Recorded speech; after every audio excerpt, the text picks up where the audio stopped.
Hello everyone, welcome back to Fractal Frontier maths.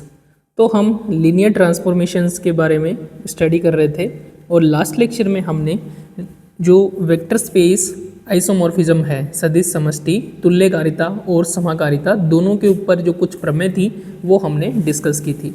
आज हम study करेंगे रैंक और नलिटी की, कि किसी भी लीनियर ट्रांसफॉर्मेशन की कोटि क्या होती है और उसकी शून्यता क्या होती है, इसके बारे में हम डिस्कस करेंगे। तो देखते हैं। तो सबसे पहले हम देखेंगे कि किसी रेखिक रूपांतरण की कोटि क्या होती है। तो मान लेते हैं, माना जो कैपिटल टी है सदिश समष्टि वी एफ से वी डैश एफ पर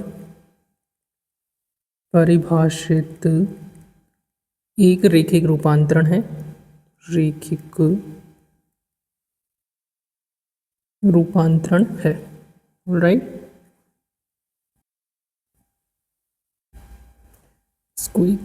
जहाँ पर V जो है एक परिमित विमीय सदिश समष्टि फाइनाइट डायमेंशनल वेक्टर स्पेस है।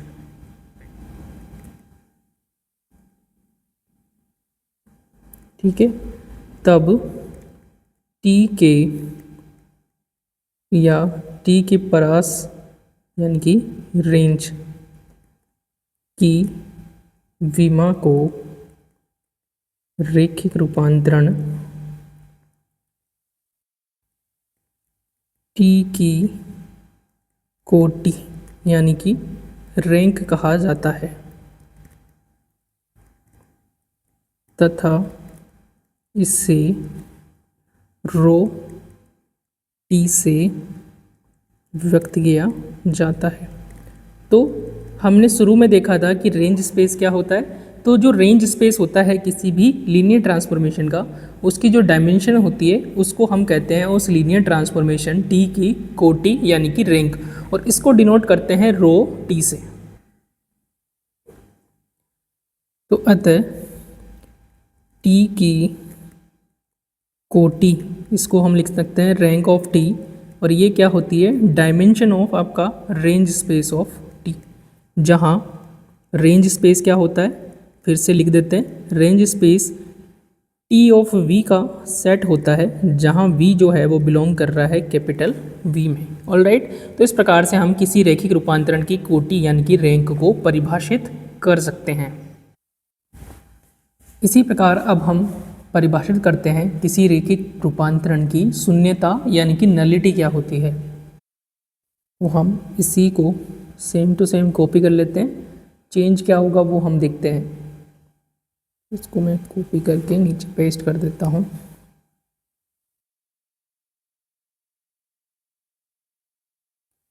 ठीक है, तो अब हमें डिफाइन करना है शून्यता यानी कि नलिटी।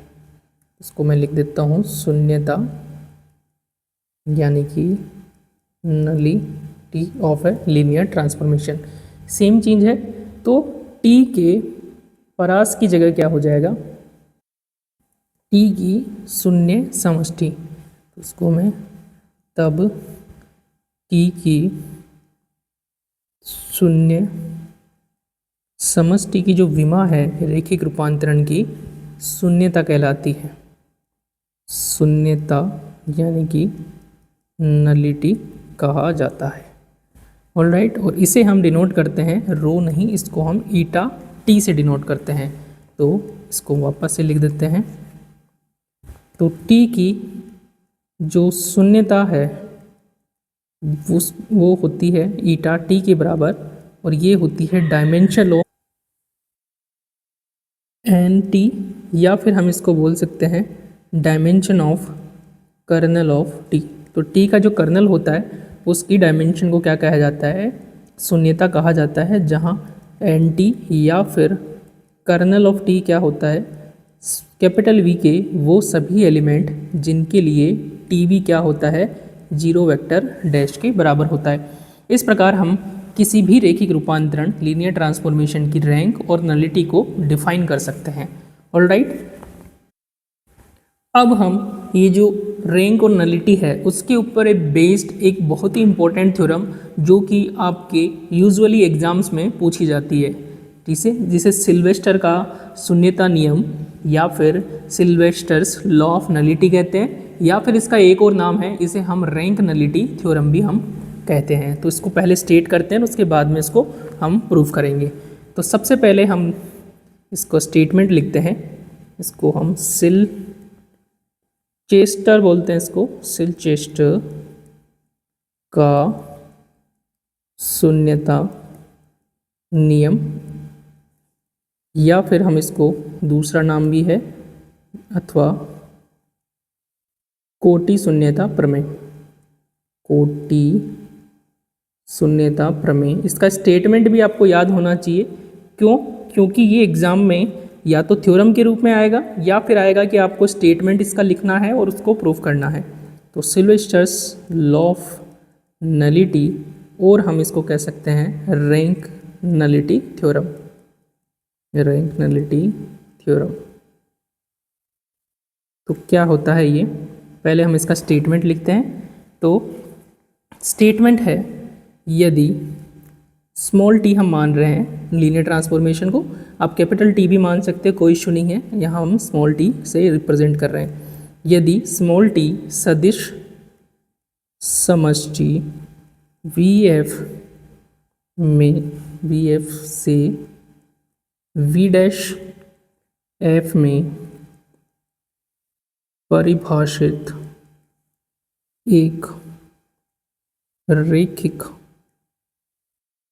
रूपांतरण है, जहाँ वी एफ क्या है, एक परिमित विमीय सदिश समष्टि है, परिमित विमीय सदिश समष्टि है। तो आपके पास एक रिजल्ट होता है कि rank of T plus nullity of T is equal to dimension of we.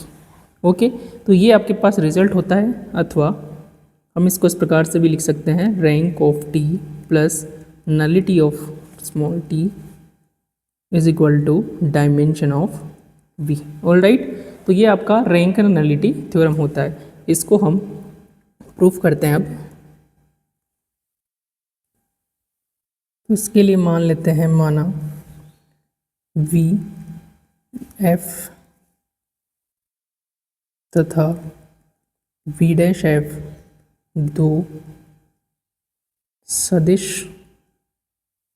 समष्टियाँ है, जहाँ वी एक परिमित विमीय सदिश समष्टि है।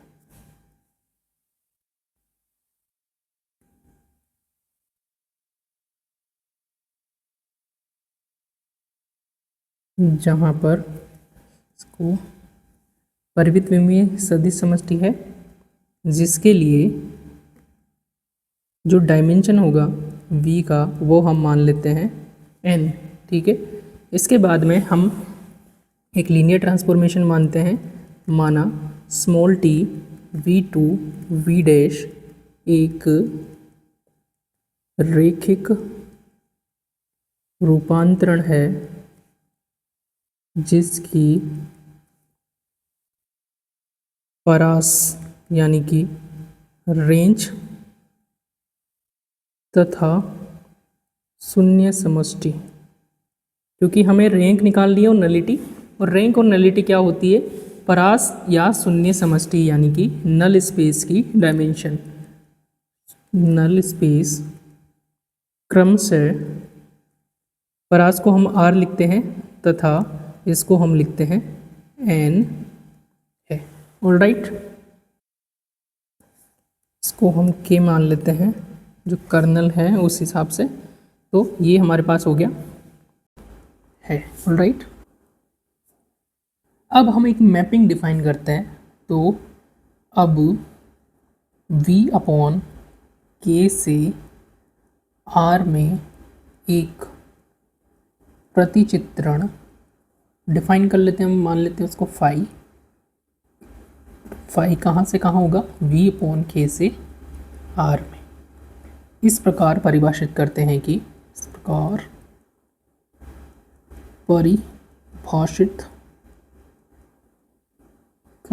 कि फाई ऑफ वी अपॉन के में किस प्रकार के एलिमेंट होंगे, के प्लस वी प्रकार के, और ये बराबर होना चाहिए आर। आर क्या है आपकी रेंज सेट। रेंज सेट में क्या होगा T of v for all k plus v belongs to आपका वी अपॉन के। तो पहले तो वी अपॉन के परिभाषित है, क्यों, क्योंकि के क्या होता है वी का सब स्पेस उप समष्टि होती है। ठीक है, तो इस प्रकार से हमने एक फाई मैपिंग परिभाषित कर दिया। तो पहले तो हम प्रूफ करेंगे कि फाई क्या है, सुपरिभाषित है। तो सर्वप्रथम हम सिद्ध करेंगे कि फाई एक सुपरिभाषित प्रतिचित्रण है। कैसे प्रूफ करेंगे, तो दो एलिमेंट मान लेते हैं, माना दो एलिमेंट मान लेते हैं के प्लस वी वन और के प्लस वी टू। के प्लस वी वन और के प्लस, या फिर हम इस प्रकार से लिखते हैं के प्लस वी वन कोमा के प्लस वी टू मान लेते हैं।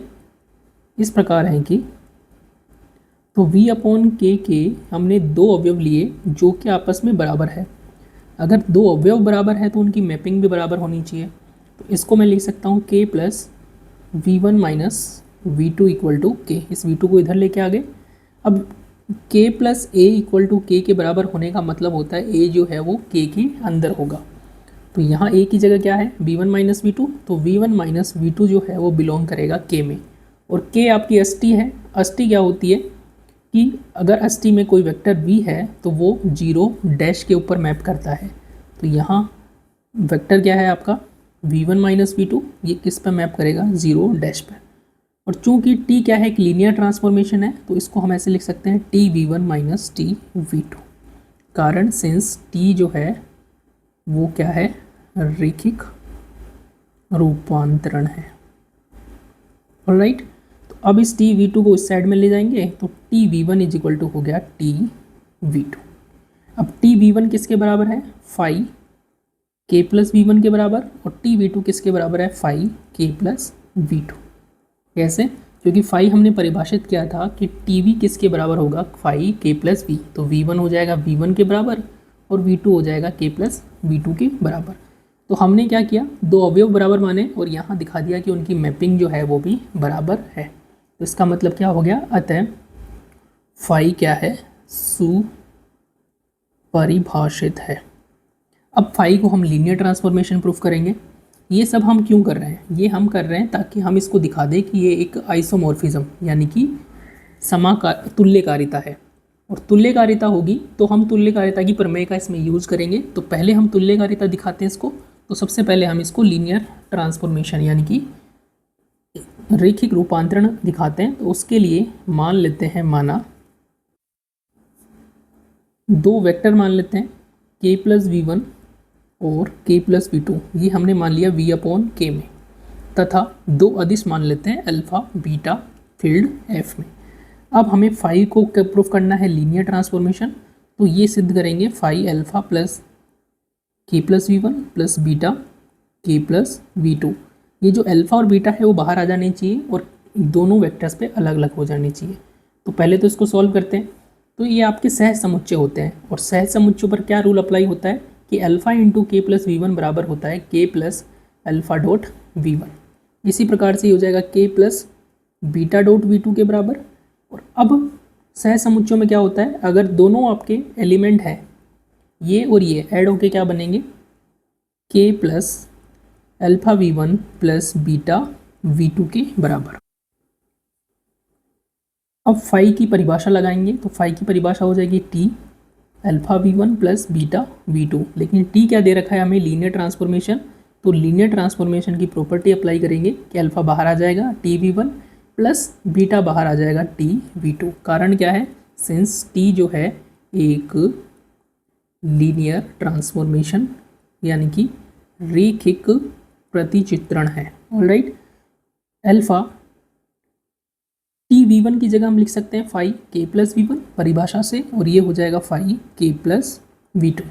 तो k प्लस वी वन और k प्लस वी टू पर जो फाई है वो अलग अलग हो गया। इसका मतलब क्या हुआ, अतः फाई जो है एक रैखिक रूपांतरण है। ऑलराइट, अब फाई क्या है, एक की है। तो एक की प्रूफ करने के लिए हम क्या मान लेते हैं, मान लेते हैं माना k प्लस वी वन और k प्लस वी टू जो है दो अवयव है v अपॉन k में, इस प्रकार है कि इनकी जो मैपिंग है वो बराबर है, यानी कि phi k plus v one जो है वो बराबर है phi k plus v two के बराबर। जब हम इसको सुपरिभाषित प्रूफ करते हैं तब ये बराबर लेके चलते हैं और फाई को बराबर सिद्ध करते हैं, लेकिन एक ही में पहले फाई को बराबर लेते हैं और फिर अवयवों को बराबर दिखाते हैं। तो इसका मान क्या हो गया, टी वी वन और ये हो गया आपका टी वी टू। ठीक है, टी वी वन है। अब इस टी वी टू को मैं क्या कर दूंगा, लेफ्ट हैंड साइड में ले जाऊंगा तो जीरो डैश बनेगा, क्योंकि अवयव किसके हैं, वी डैश के हैं। लीनियर ट्रांसफॉर्मेशन की प्रॉपर्टी अप्लाई करूंगा तो जो हमने सुपरिभाषित प्रूफ किया था उसी को हम क्या लेते हैं, उल्टा क्रम में ले रहे हैं। तो टी में इस वेक्टर का मान जीरो के बराबर है। इसका मतलब ये v one minus v two किस में बिलोंग करेगा, के में, यानी कि उसकी अष्टी में बिलोंग करेगा। और ये के में बिलोंग कर रहा है, इसका मतलब k plus v one minus v two जो है वो के बराबर है। इसको हम क्या कर सकते हैं, के प्लस वी वन और वी टू को हम इधर ले जाएंगे तो के प्लस वी टू।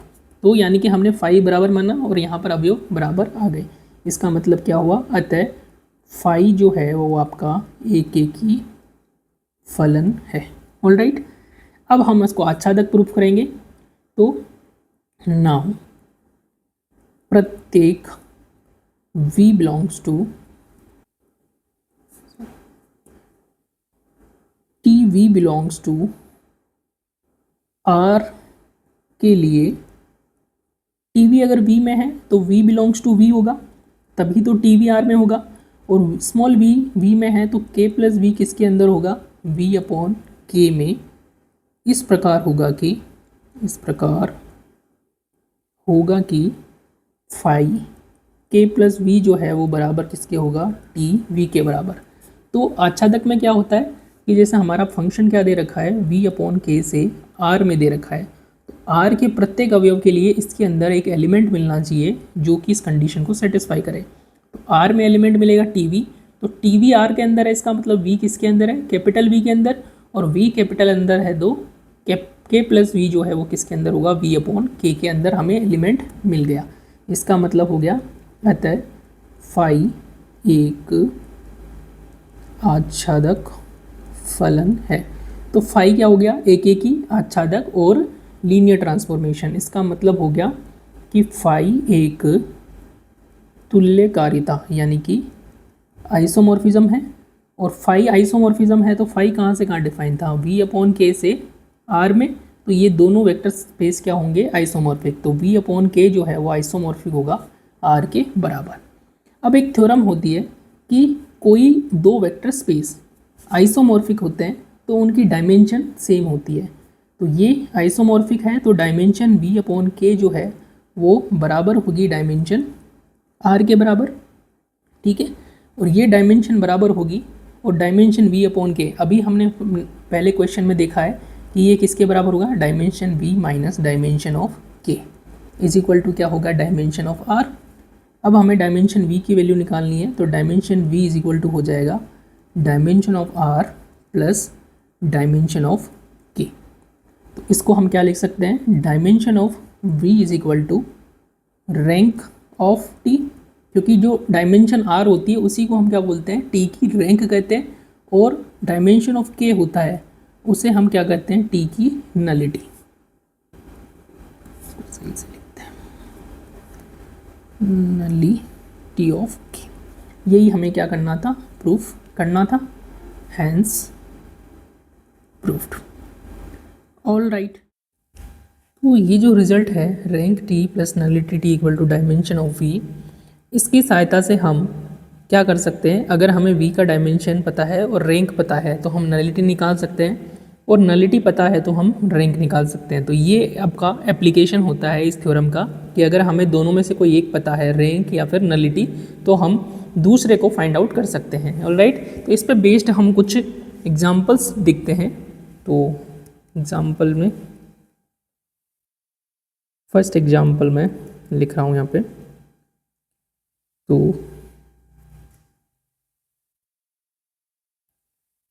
नीचे दिए गए रैखिक रूपांतरणों के लिए नंबर 1 हमें निकालना है परास, नंबर बी हमें निकालना है उसकी कोटि, नंबर सी हमें निकालना है शून्य समष्टि, और नंबर डी हमें निकालना है शून्यता। ये हमें ज्ञात करना है। ठीक है, तो लीनियर ट्रांसफॉर्मेशन आपका पहला ये दे रखा है T a comma b is equal to a plus b, a minus b and b for all a b belongs to R, यानी कि रियल आपका स्पेस दे रखा है। दूसरा ये दे रखा है a minus b, b minus a and minus a for all a b belongs to R. तो ये दो लीनियर ट्रांसफॉर्मेशन आपको दे रखे हैं। इसके लिए हमें रेंज, नलिटी और रेंज, नलिटी, कर्नल, ये सब हमें फाइंड आउट करने हैं।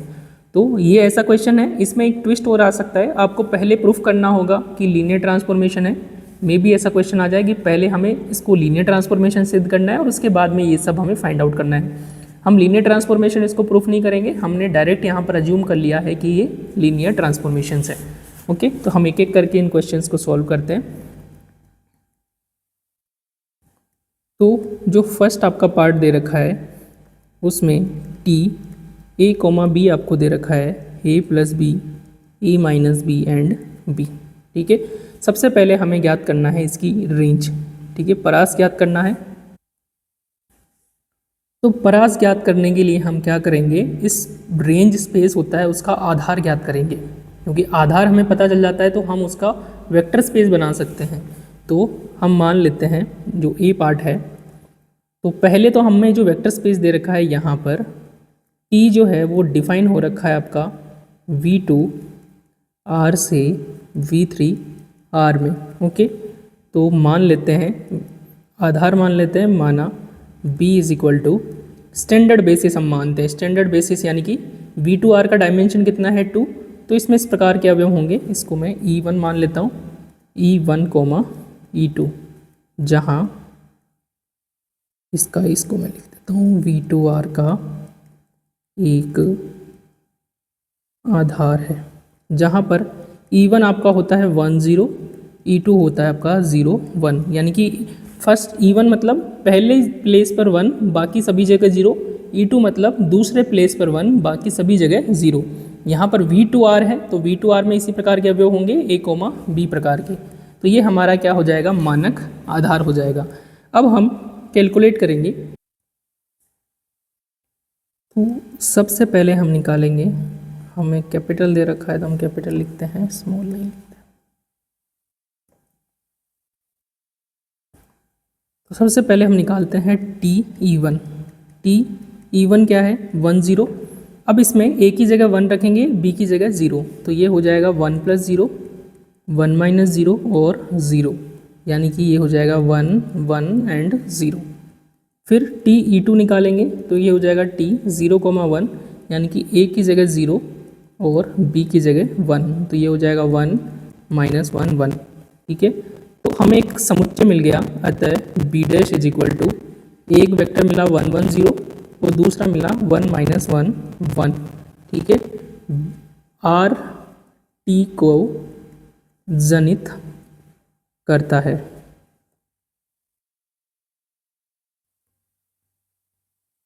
यानी कि ये इसका स्पान करता है या जनरेट करता है। अब जनरेट तो ठीक है, लेकिन हमें इसको आधार प्रूफ करना है, तो आधार प्रूफ करने के लिए इसको लीनियरली इंडिपेंडेंट हमें दिखाना होगा। तो मान लेते हैं दो scalar alpha beta belongs to R इस प्रकार है कि alpha into 1 1 0 plus beta into दूसरा वेक्टर दे रखा है 1 minus 1, 1 is equal to 0 vector. इसको सॉल्व करेंगे तो ये हो जाएगा alpha plus beta, alpha minus beta और beta is equal to 0 vector यानी कि 0,0,0। दोनों को कंपेयर करेंगे, left hand side right hand side के बराबर है, तो पहला अवयव जो राइट हैंड साइड में पहला अवयव है उसके बराबर होगा इस प्रकार से। तो यहाँ से लास्ट इक्वेशन से बीटा 0 आ गया और बीटा इक्वल टू 0 पहली दो इक्वेशन में रखेंगे तो हमें मिल जाएगा अल्फ़ा 0। तो अल्फ़ा 0 और बीटा 0, अतः समुच्चय जो हमने बी डैश माना है एक आधार है, ठीक है, या एल आई पहले मान लेते हैं, एल आई समुच्चय है। इसका मतलब हो गया कि बी डैश जो है वो आर टी का आधार है। अतः परास यानी कि रेंज ऑफ टी क्या हो जाएगी, इस एलिमेंट के इस प्रकार से लिखे जाएंगे a इंटू पहला वेक्टर जो कि है 1 1 0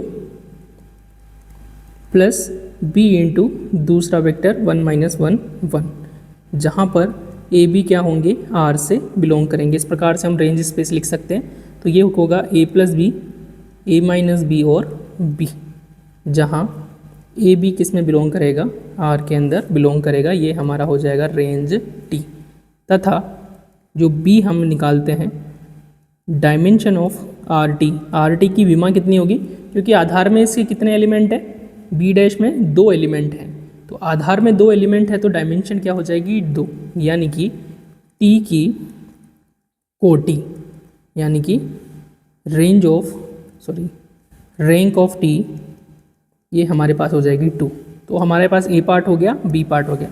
अब सी पार्ट के लिए हम निकालते हैं इसकी शून्य समष्टि यानी कि नल स्पेस। नल स्पेस निकालने के लिए कर्नल निकालना पड़ेगा।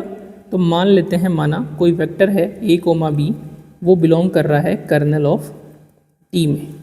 तो ये कर्नल ऑफ टी में बिलोंग कर रहा है, इसका मतलब टी ए बी जो है वो आपका 0 वेक्टर डैश के बराबर होगा। और टी ए बी हम क्या लिखेंगे, जो हमारी परिभाषा है, तो परिभाषा के अकॉर्डिंग हम टी ए बी लिखते हैं। ये है a plus b, a minus b और b।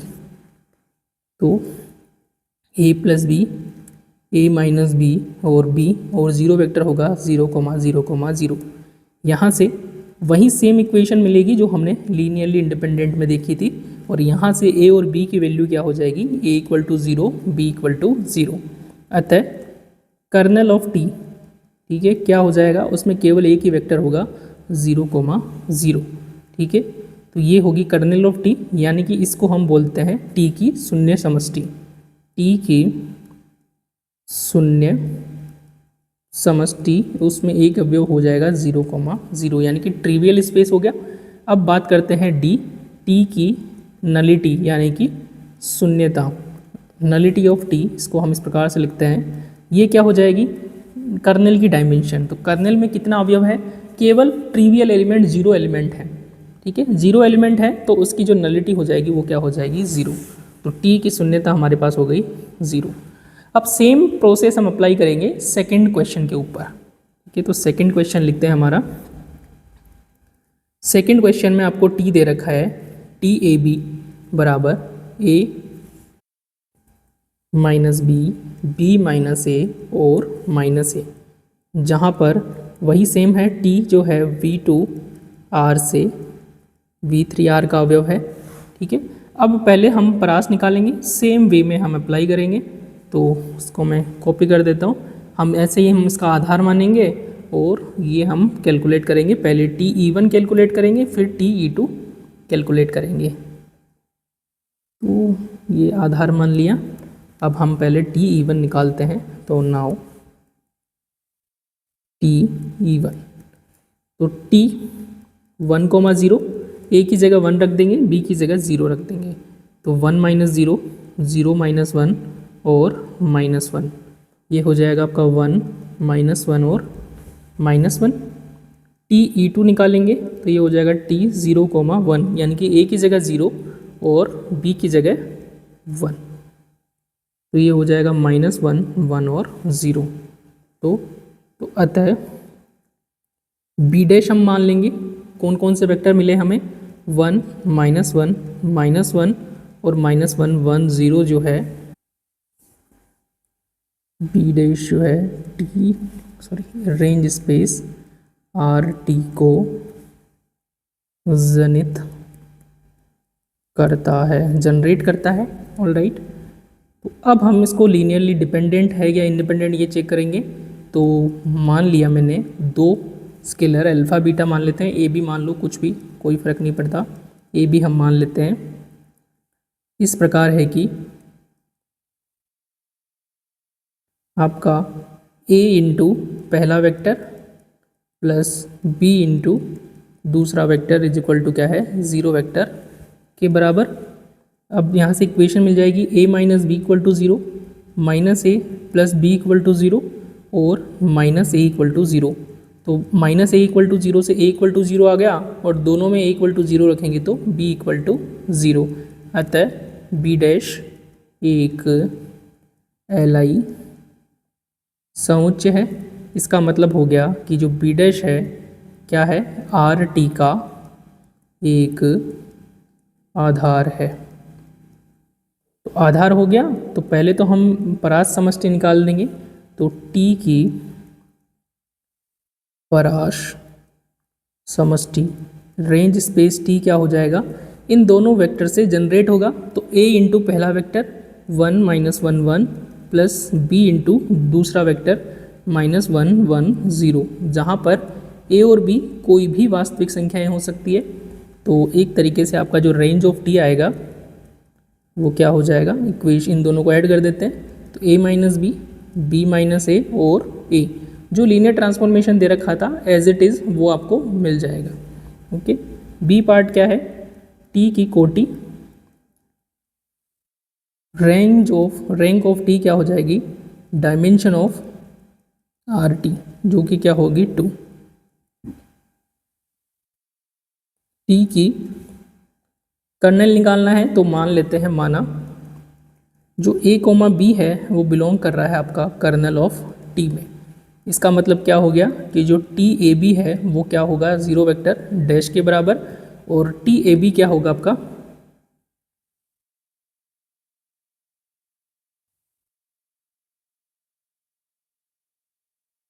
a minus b, b minus a और minus a is equal to 0 dash हो जाएगा 0,0,0। सेम इक्वेशन मिलेगी और हमें मिल जाएगा a equal to 0, b equal to 0। अतः t की शून्य समष्टि, ठीक है, इसको कर्नल ऑफ t भी लिख सकता हूँ मैं, ये इसमें केवल एक वेक्टर होगा और जो कि 0 वेक्टर। अब आते हैं t की नलिटी पर, t की शून्यता, तो ये क्या होगा, nullity of t is equal to dimension of kernel of t, जो कि किसके बराबर होगी, 2 के बराबर, 0 के बराबर।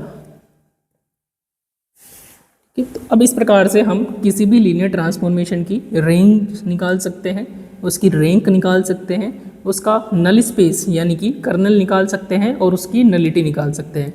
अब क्वेश्चन आपके पास थोड़ा सा चेंज होकर इस प्रकार से भी आ सकता है कि सिल्वेस्टर के शून्यता नियम को सत्यापित कीजिए। तो इस केस में पहले हम सेम काम करेंगे यहाँ तक, और हम चेक करेंगे कि nullity of T plus rank of T किसके बराबर है। तो यहाँ पर नलिटी ऑफ टी 0 है और रैंक ऑफ टी 2 के बराबर है, इक्वल टू 2, और 2 क्या है आपका, डायमेंशन ऑफ V2R। तो इस प्रकार से आपका इक्वेशन सेटिस्फाई होता है और सिल्वेस्टर का जो शून्यता नियम है वो सत्यापित होता है। अब एक एग्जाम्पल हम और देख लेते हैं जिसमें हम डायरेक्ट सिल्वेस्टर्स लॉ को अप्लाई करेंगे।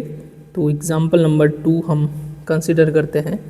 तो मान लेते हैं, माना स्मॉल t मान लेते हैं, आर क्यूब से आर क्यूब एक लीनियर ट्रांसफॉर्मेशन है, रैखिक रूपांतरण है, जो कि निम्न प्रकार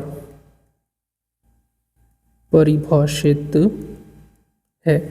कैसे डिफाइन कर रखा है, t x, y, z is equal to x plus 2y minus z, y plus z and x plus y minus 2z।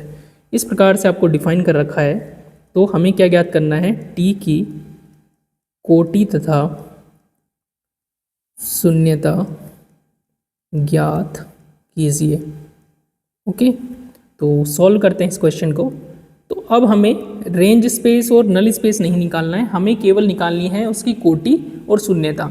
तो शून्यता निकालना बहुत आसान है, क्योंकि पहले हमें कर्नल निकालना है और उसकी डायमेंशन हमें देखनी है। ठीक है, तो सबसे पहले हम निकालेंगे इसकी शून्यता। तो शून्यता निकालने के लिए हम मान लेते हैं कि माना कोई वेक्टर है एक्स वाई जेड ही मान लेते हैं, एक्स वाई जेड, ये बिलोंग कर रहा है कर्नल ऑफ टी में। कर्नल ऑफ टी में बिलोंग कर रहा है तो इसका मतलब हो गया टी एक्स वाई जेड जो है आपका जीरो वेक्टर डैश के बराबर है। और इसकी परिभाषा क्या होगी, टी की परिभाषा x plus two y minus z, y plus z और x plus two y minus x plus y minus two z is equal to zero dash. तो यहाँ से हमें तीन इक्वेशन मिलेगी और इन इक्वेशंस को हम सॉल्व करेंगे। तो ये y plus z equal to zero और ये x plus y minus two z is equal to zero. Equation को सॉल्व करेंगे तो पहली इक्वेशन एज इट इज़, और पहली इक्वेशन की सहायता से हम लास्ट जो दो इक्वेशन है उनमें x हटाएंगे। तो दूसरे में तो x हटा हुआ है ये, तो एज इट इज़ लिख देंगे। तीसरी इक्वेशन को मैं ऐसे लिखता हूँ और पहली इक्वेशन को इसमें से मैं माइनस कर लेता हूँ। तो ये हो जाएगा माइनस माइनस और ये प्लस, कैंसिल आउट हो गए। y माइनस टू वाई हो गया माइनस वाई, और minus two z plus z हो जाए minus z equal to zero. Minus से मल्टीप्लाई करेंगे तो y plus z equal to zero. अब हम देखेंगे कि जो लास्ट दो इक्वेशन है वो क्या है, सेम है। तो सेम इक्वेशन को बार बार लिखने का कोई मतलब है नहीं, तो हम इसको इस प्रकार से लिखते हैं। अब हमें वैल्यू चाहिए एक्स वाई जेड की, और जो हमारे पास ये है वेरिएबल्स है, वेरिएबल्स हमारे पास तीन है और इक्वेशन हमारे पास दो है। इक्वेशन जब कम होती है तब हमें समीकरण निकाय के अनंत हल विद्यमान होते हैं। अतः उपरोक्त समीकरण निकाय के अनंत हल विद्यमान है। ओके, तो अनंत हल विद्यमान है तो हम इसका मान लो हमें शून्यता निकालनी है। पहले तो क्या था, जीरो जीरो जीरो सोल्यूशन आ रहा था, लेकिन यहाँ पर इन्फाइनाइट सोल्यूशन है तो हम कोई एक वेरिएबल अज्यूम कर लेंगे। तो मान लेंगे कि किसी भी एक वेरिएबल को हम t मान लेंगे। तो माना z इक्वल टू टी, जहाँ t कुछ भी हो सकता है। अब एक वेरिएबल आ गया हमारे पास, तो अब दो वेरिएबल बचे और इक्वेशन भी दो है, तो उनको सॉल्व कर लेंगे। तो जो लास्ट इक्वेशन है उससे y की वैल्यू आ गई माइनस टी, तथा पहली इक्वेशन से x minus two t, y की जगह माइनस टी रख दिया और z की जगह t रख दिया। तो यहाँ से x की वैल्यू आ जाएगी 3t, तो x आ गया 3t। अतः हमारे पास क्या हो जाएगा, 3t x की वैल्यू, y की वैल्यू और z की वैल्यू, ये बिलोंग करेगा कर्नल ऑफ t में। इसको स्मॉल t नहीं मानते हैं क्योंकि स्मॉल t लीनियर ट्रांसफॉर्मेशन है, कुछ चेंज कर देते हैं। z को मैं मान लेता हूँ, आई थिंक अल्फ़ा मान लूँ। ठीक है, अल्फ़ा मान लिया, ये माइनस अल्फ़ा हो गया। अब पहली इक्वेशन से क्या होगा, x minus two alpha minus alpha equal to zero, तो x की वैल्यू होगी 3 अल्फ़ा। अतः x की जगह 3 अल्फ़ा, y की जगह माइनस अल्फ़ा, z की जगह अल्फ़ा, ये बिलोंग करेगा कर्नल ऑफ t में। तो एक तरीके से हम कर्नल निकालना सीख रहे हैं। तो कर्नल ऑफ t क्या हो जाएगा हमारा, इस प्रकार से 3 माइनस 1 1, अल्फ़ा को मैं बाहर ले लेता हूँ, जहाँ अल्फ़ा जो है कोई भी वास्तविक संख्या हो सकती है। या फिर हम इसको इस प्रकार से भी लिख सकते हैं कि kernel of T is equal to span of 3 minus 1 और 1, इस प्रकार से भी लिख सकते हैं। तथा इसकी जो डायमेंशन होगी, तथा dimension of kernel of T ये किसके बराबर होगी, 1 के बराबर, क्योंकि एक ही वेक्टर दे रखा है। इसका मतलब नलिटी ऑफ टी जो है वो 1 के बराबर होगी। ऑल राइट, तो इस प्रकार से हम नलिटी निकाल सकते हैं। अब जो है हम बात करते हैं, तो माना क्या, नाउ सिलचेस्टर्स शून्यता नियम से, ये तो हमारे पास नलिटी हुई, हमें रैंक निकालनी है। तो rank plus T, nullity of T is equal to dimension of vector space क्या दे रखा है, V3R। रैंक टी हमें नहीं पता है, नलिटी टी हमें 1 पता है, डायमेंशन V3 कितना होता है 3, तो 3 - 1 क्या हो जाएगा 2, तो रैंक ऑफ टी क्या हो जाएगा 2। इस प्रकार से हम सिल्चेस्टर्स जो नलिटी लॉ है या फिर जो रैंक नलिटी थ्योरम है उसका प्रयोग करके, जैसे हमें नलिटी निकाल ली हमने और हम उसकी रैंक उस फॉर्मूले से या उस रिलेशन से निकाल सकते हैं। तो ये था आज का लेक्चर जिसमें हमने सिल्चेस्टर्स रैंक नलिटी थ्योरम और रैंक नलिटी क्या होती है, रेंज स्पेस क्या होता है और नल स्पेस क्या होता है, इनके बारे में डिटेल में देखा, कैसे उनको फाइंड आउट करते हैं एग्जाम्पल की सहायता से। अब जो हम नेक्स्ट लेक्चर देखेंगे उसमें हम लीनियर ट्रांसफॉर्मेशन का अलजेब्रा देखेंगे कि अगर आपके पास 2 लीनियर ट्रांसफॉर्मेशन दे रखे हैं तो उनको ऐड कैसे करते हैं, उनको सब्ट्रैक्शन कैसे करते हैं, उनका कंपोजिशन फंक्शन संयुक्त फलन कैसे निकालते हैं, वो सब हम नेक्स्ट लेक्चर में डिस्कस करेंगे। तो आज के लिए इतना ही। Keep learning, keep growing. Thank you so much for watching.